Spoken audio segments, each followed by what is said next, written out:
In this video, we are going to see how we can reset the Brave browser settings to default.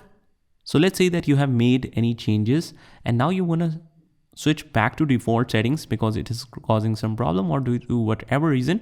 Here's what you can do. Just open up the Brave browser and on the top right hand corner, you will see this hamburger sign or kind of 3 lines, which allows you to go in any setting. We will click on the settings right at the bottom.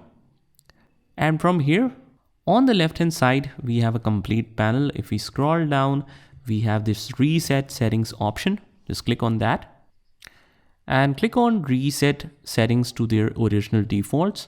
If it asks you, this action will reset some of the Brave settings and shortcuts, disable extensions, delete cookies. So if you are sure about that, just click on reset settings. So that's pretty much it, guys. I hope you found this video helpful, and if you did, hit the like button and subscribe to our channel, and I will see you in the next one.